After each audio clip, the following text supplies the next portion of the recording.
কোটি কোটি প্রণাম। পরম পূজ্যপাদ শ্রী শ্রী বদ্দারাঙ্গা রাতুল চরণে কোটি কোটি প্রণাম। পরম পূজ্যপাদ শ্রী শ্রী আচার্য দেবেরাঙ্গা রাতুল চরণে কোটি কোটি প্রণাম। পূজনীয় অবিদ্যা সহ ইষ্টরেত বৈভূতি প্রত্যেকের চরণে কোটি কোটি প্রণাম।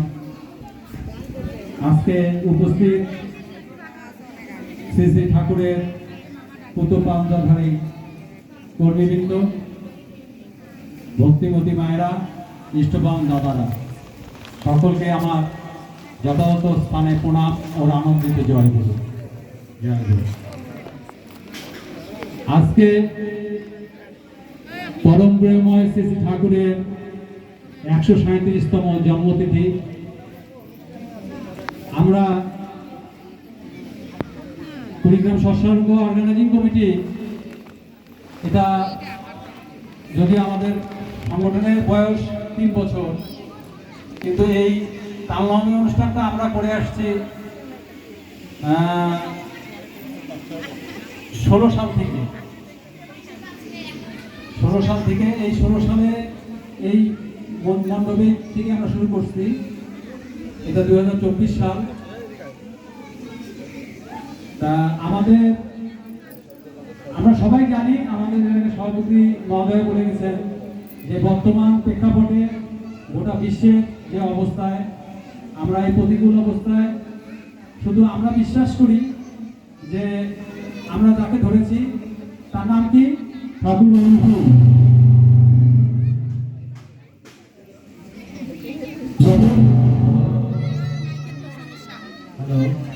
যতই প্রতিকূলতা আসুক, ঠাকুর আমার অনুকূল,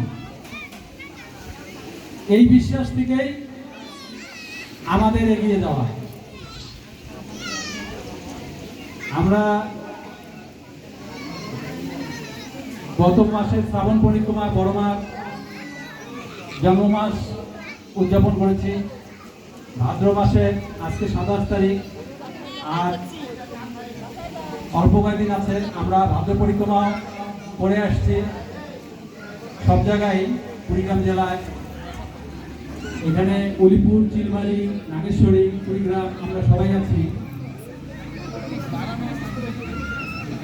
তা আজকে ঠাকুরের এই জন্মতিথিতে আমাদের সকলের জন্য আনন্দের দিন। আমাদের এখানে গণ্যমান্য ঋত্বিক দাদারা আছেন, আরো অন্যান্য ব্যক্তিরা আছেন, তারা তাদের কথা বলবেন, আমরা শুনবো। যেহেতু আমাকে কিছু বলতে বলা হয়েছে, তাই আমি 2-4টি কথা বলবো। মায়েদেরকে অনুরোধ করবো আপনারা একটু শুনবেন ধৈর্য ধরে। আসলে এখানে আমরা আমাদের আহ্বানটা কিন্তু শুধু সৎসঙ্গীদের কাছে না, জাতি, ধর্ম, বর্ণ নির্বিশেষে সকলকে নিমন্ত্রণ করেছি আমরা আজকের এই অনুষ্ঠানে, যারা এখানে উপস্থিত আছেন। কারণ আমরা বিশ্বাস করি যে জীবের মধ্যে পরম পিতা অবস্থান করে।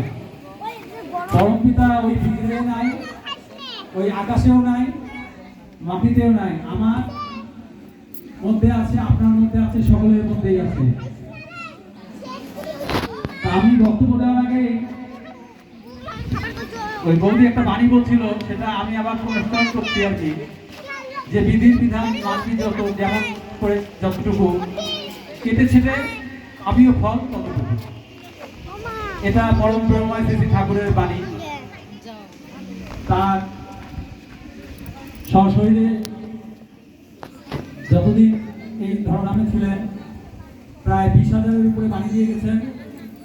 যার প্রতিটি বাণী যদি আমরা একটা করে বাণী ধরেই বিশ্লেষণ করি, তাহলে হয়তো আজকে সারাদিন আলোচনা করলেও সেগুলো শেষ হবে না। ঠাকুর হচ্ছে মহাসমুদ্র, তার থেকে 2-1 ফোঁটা, 2-1 বিন্দু জল নিয়ে আর কি নাড়াচাড়া করার মতো বিষয়।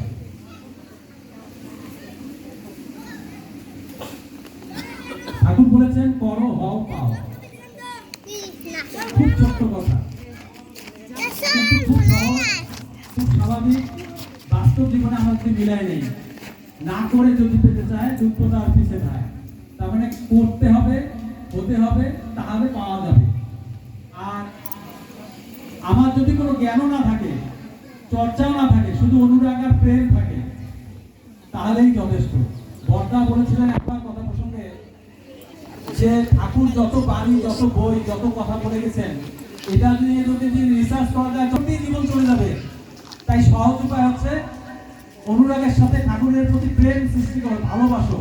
ঠাকুর যা বলে যাবে তা করতে হবে, বিনা ওজোরে, বিনা আপত্তিতে। আমরা পড়ি, পড়ি, তাই না?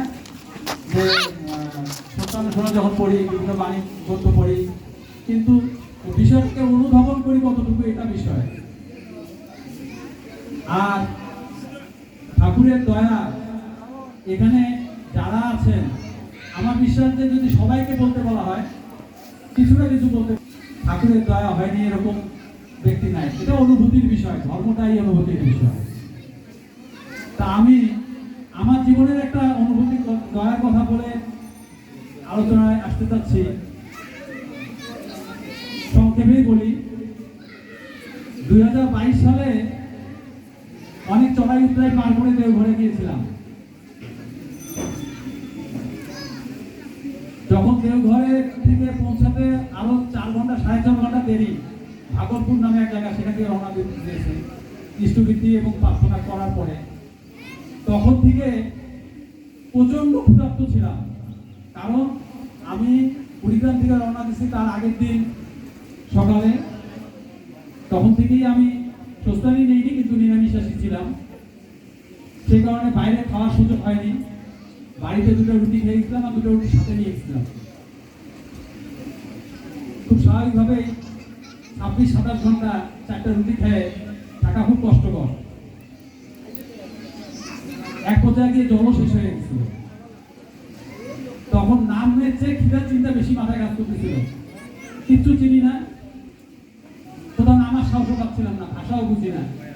হিন্দি তো হিন্দি, তার সাথে আবার বিহারি, মানে ওইদিকে আপনার বিহার, ঝাড়খণ্ডের ওইদিকে হিন্দি ভাষা আরো জটিল। তাই নাম করি, আবার মনে মনে চিন্তা করি যে দেওঘরে নামে আগে কিছু খাবো। যথারীতি দেওঘরের বাসের থেকে নামলাম। পূর্ণভূমি এরকমই, ওখানে পা রাখা পরে ক্ষুধার চিন্তার মাথায় নাই, কখন ঠাকুর বাড়ি যাবো এরকম এই চিন্তা। এখন এমন সময় নামছি, ওই সময় ঠাকুর বাড়ি যাওয়ার লোক আর সাথে কেউ নাই, একটা অটো রিজার্ভ করে একাই রওনা দিলাম। ঠাকুর বাড়িতে পৌঁছালাম, তাহলে হাত মুখে জল দিয়ে একটু রেজিস্ট্রেশনের জন্য কথা বললাম। ওখানে কথা বলে আমার সাথে যে লাগেজ ছিল, লাগেজগুলো রেখে তখন মাথায় চিন্তা যে ঠাকুর বাড়ি আসছি, ঠাকুরটাকে প্রণাম করবো। নাট মন্দিরে গেলাম, ঠাকুর প্রণাম করে যখন নাট মন্দিরে যাই, তখন এটা আমার কাছে এখনো অলৌকিক মনে হয়, যদিও ঠাকুর অলৌকিকতায় বিশ্বাস করেননি। নাট মন্দিরে যখন যাই, তখন ওখানে ওই সিকিউরিটি একটা ছাড়া কেউ ছিলেন না। তাকে জিজ্ঞেস করে ওখানে স্যান্ডেল রেখে নাট মন্দিরে গিয়ে প্রণাম করলাম। এটা করতে কতক্ষণ লাগবে আপনারা হিসাব করেন, 1 থেকে 2 মিনিটের বিষয়। ঘুরে দেখি পিছনে একদিকে মায়েদের লাইন, একদিকে দাদাদের লাইন, মাঝখানে ঠাকুরের ভোগের পোশাক বিতরণ। আমি তো আসলে কিছুই জানি না। এক দাদাকে জিজ্ঞেস করলাম, দাদা এখানে কি ভোগের পোশাক দিচ্ছে? আমি লাইনে দাঁড়ালাম, হাত ধরে, ওখানে হাত ধরে খুব অবস্থা আছে, হাত ধরে দাঁড়াই। 4 চামচের চেয়ে একটু বড় চামচ, 1 চামচ অন্ন আর একটু সবজি, এই হচ্ছে ভোগের পোশাক। ঠাকুরকে প্রণাম করে ওটা খেলাম। ক্ষুধার চিন্তা কিন্তু মাথায় তার আগে থেকেই চলে গেছে। হাত ধুয়ে ওই সিকিউরিটি যে দাদা ছিলেন, তাকে জিজ্ঞেস করলাম যে আচার্য দেবের দর্শন করা যাবে? বলে হ্যাঁ, উনি তো 12টা পর্যন্ত বসেন, ওনার ওখানে দেখাই দিল চলে যেতে। যথারীতি তখন 10:30 বাজে, ঠাকুর ভোগ 10টায় হয়, 10:30 ভোগ বিতরণ হতো। ওখান থেকে মোটামুটি দূরত্ব বেশ ভালোই। যাই হোক, হেঁটে গেলাম, আচার্যদের বসে আছেন ওখানে, 1.5 ঘন্টা থাকলাম, ওনার সঙ্গ করলাম। আসলে আচার্য সঙ্গ যারা করেছেন তারা বলতে পারবেন, আচার্য সঙ্গ না করলে এ জীবনে অনেক কিছু অপূর্ণ থেকে যেত। আমার জীবনে ওই 3টা দিন আমি স্মরণ করি, এবং সবসময় স্মরণ করি আজকে কবে দেওঘর যাবো, কবে আচার্য সঙ্গ করবো। কারণ একটা ব্যক্তি যদি তাকে আমি মানুষ হিসেবে ধরি, তাহলে আমার কাছে মনে হয় না, কারণ একজন মানুষ সে সব জানতা হতে পারে না। এমন কোনো বিষয় নাই তার কাছে যে ধরনের নিবেদন দিচ্ছে সেটারই তার সমাধান তার কাছে তাৎক্ষণিকভাবে তৈরি, এবং কোনো নিবেদন ছাড়াই 3 দিন বসে থেকে আমি আমার জীবনের বহু সমাধান পেয়েছি। মজার ঘটনা হচ্ছে যে ওই দিন যখন আচার্যদেব উঠে গেলেন, আমরা উঠলাম ওখান থেকে, স্নান ত্যাগ করে আমার রুমে আসলাম, স্নান করলাম। মোটামুটি 3টা সাড়ে 3টার দিকে বাসা থেকে ফোন দিল বাড়ি এনে যে তুমি খাওয়া দাওয়া করছো। তখন আমার মাথায় চিন্তা আসলে আসলে তো আমি তো খাই নাই, আমার তো খিদেও নাই। এই হচ্ছে আমার ঠাকুর, জীবন্ত ঠাকুর, যার 1 চামচ অন্ন খেলে সারাদিন ক্ষুধা লাগে না। এটা আমার জীবনের কাহিনী, তার দয়ার কাহিনী। এরকম ছোট বড় অনেক কাহিনী আছে, সারাদিন বলি সারাদিন চলবে। যখন থেকে ঠাকুরকে ধরছি, তার অনুভূতি বা বোঝার চেষ্টা করছি, তখন থেকেই বুঝতে পারি। এখন বিষয়টা হচ্ছে যে ওই যে বললাম অনুভূতির বিষয়, আমি পাবনায় গেলাম, পাবনা দর্শন করে আসলাম, দেওঘরে গেলাম, আনন্দবাজার করলাম, দর্শন করে আসলাম। এতে খুব বেশি কিছু পাওয়া যাবে আমার মনে হয় না। অনুভূতি নিয়ে ঠাকুরের জন্মস্থান, যদি আজকে মুসলিমরা হজ করতে যান তাদের পুণ্যভূমিতে মক্কায়, আমার সৎসঙ্গীদের পুণ্যভূমি হচ্ছে পাবনা ঠাকুর বাড়ি। আমাদের সৌভাগ্য, আমরা বাংলাদেশে জন্মগ্রহণ করেছি, আমাদের পাসপোর্ট ভিসা লাগে না পাবনায় যেতে। পাবনায় ঠাকুরের জন্মস্থান দর্শন করে আসবেন।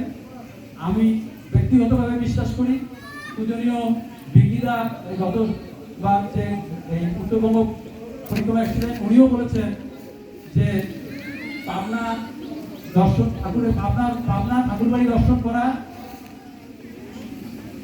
আর হজের যে পূর্ণতা, সমান পূর্ণতা, এটা আমি নিজেও ব্যক্তিগতভাবে বিশ্বাস করি।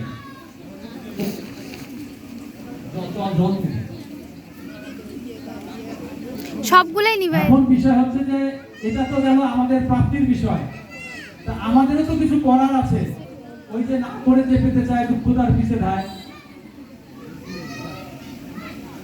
এখন এই প্রসঙ্গে একটু বলি যে পরম প্রেরণাময় শ্রী ঠাকুর যখন পাবনা থেকে দেওঘরে গেলেন, ওখানে তার সাথে অনেক 500 তার আত্মীয় স্বজন সহ সকলেই গেছিলেন, আমরা জানি এইসব কাহিনী। তা সেই সময় সুরেশ নামে এক যুবক ছেলে ঠাকুর সাথে গিয়েছিল। তার শিক্ষা পড়াশোনা কোনো জ্ঞান ছিল না, ঠাকুরের সাথে সে ঠাকুরের ভক্ত ছিল, ওই যে ঠাকুরের প্রতি প্রেম ছিল, ঠাকুরের সাথে গিয়েছে। আর ওখানে ঠাকুরের বাগানে মালির কাজ করতো, ফুলের বাগানে কাজ করতো। পাশাপাশি ঠাকুর যখন যেটা বলতো পাশাপাশি থাকার চেষ্টা করতো, শোনার চেষ্টা করতো। ওই সময় ঠাকুর পার্লারে বসে আছে, এক দাদা গিয়ে তার অসুস্থতার বিষয়ে নিবেদন করছে। তখন ঠাকুর ওখানে আর একজন দাদাকে ডেকে বলছেন যে ওনার এরকম অসুখের জন্য কিছু একটা ওষুধ তৈরি করতে হবে, তার জন্য কিছু গাছগাছালি লাগবে। তখন বিভিন্ন গাছগাছালির সাথে একটু দুষ্প্রাপ্য একটা জিনিস, সেটা হচ্ছে শঙ্খচূড় ফুল। শঙ্খচূড় ফুল লাগবে। এই কথাগুলো সে বলার পরে, ঠাকুর বলার পরে যাকে ওষুধ তৈরি করতে বলছেন সে শুনে বিকালের দিকে ঠাকুর সুরেশকে খুঁজতেছে, সুরেশকে আর পাওয়া যায় না। ঠাকুর অস্থির হয়ে গেছে, সুরেশ কোথায়, তোমরা সুরেশকে খুঁজে না দাও। কারণ সে একটু মানসিকভাবেও মানে প্রতিবন্ধী ছিল। সুরেশকে আর পাওয়া যায় না, বিভিন্ন জায়গায় খোঁজা হয়ে যায়, এইভাবে 1 মাস চলে যায়। মাসখানিক পরে এক ভ্যানওয়ালা ঠাকুর বাড়ি পাশ দিয়ে যাচ্ছিলেন, সে এসে ঠাকুরের কাছে নিবেদন করছে যে ঠাকুর ওখানে ডিগ্রি পাহাড় আছে আর কি দেওঘরে, তো ওই পাহাড়ের উপরে একজন মানুষকে দেখা যাচ্ছে এদিক থেকে ওই দিক দৌড়াদৌড়ি করে বেড়াচ্ছে। তখন ঠাকুর বলছে ওটা আমার সুরেশ, তোরা গিয়ে সুরেশকে নিয়ে আয়। আর তখনকার এখনো আছে, আমি বলবো না যে এখন নেই, তখনও ছিল, তখনও এখনো আছে। ঠাকুরের ভক্ত এরকমই যে ঠাকুর বা আচার্যদের বর্তমানে যারা আছেন তারা যখন কোনো কথা বলেন এটার ব্যাপারে কেউ কোনো প্রশ্ন করে না, বিনা অজরে বিনা আপত্তিতেই পালন করে।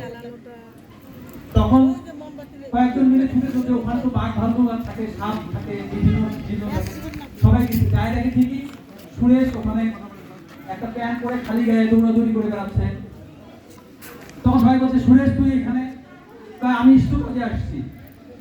আর তোকে যে ঠাকুর ডাকতেছে, ঠাকুর ডাকছে, তাহলে হ্যাঁ তাহলে যাবো, তোমরা একটু দাঁড়াও, আমার একটা জিনিস আছে নিয়ে যাচ্ছি। তখন সুরেশ একটা বস্তা ঘাড়ে নিয়ে ওনাদের সাথে চলে আসছে। ঠাকুর তো সুরেশকে দেখে আনন্দেই কেটে ফেলছে। সুরেশ তুই এতদিন কোথায় ছিলি? বলে, ঠাকুর আমি স্টক কাজে গেছিলাম। কি স্টক কাজে গেছিলি?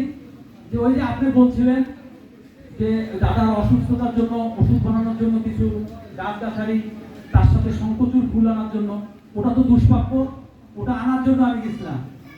তো তুই ওই ডিগ্রি পাহাড়ে গেলি, তোর ভয় লাগলো না? ওখানে বাঘ ভাল্লুক সাপ আছে, তুই থাকি কিভাবে? বলে, ওখানে গাছের পাতা টাতা দিয়ে একটা ঘর বানিয়ে কোনো রকম ছিলাম। আর আমি তো স্টক কাজে ছিলাম। ঠাকুর সত্যি কথা বলি, একদিন রাত্রে এক বাঘ মামা আমার ঘরের সামনে চলে আসছিল।